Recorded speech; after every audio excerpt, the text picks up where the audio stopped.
ফাঁক পাইলে সেই ময়না পাখি যদি গোপালায়,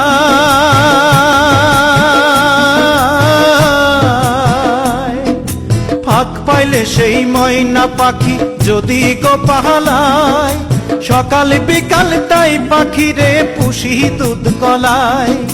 পাখির শনে আমার শনে ভাব হয়েছে মনে মনে,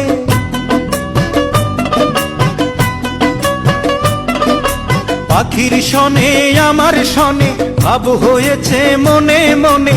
তবু ভয়ে থাকি উইড়া যেন না যায় আমার পোষা ময়না পাখি, পাখি চোখে চোখে রাখি, উইড়া যেন না যায় আমার পোষা ময়না পাখি। খড়কুটার এক বাসা বাঁধলাম বাবুই পাখির মতো, এই হৃদয়ের ভালোবাসা দিলাম আছে যত।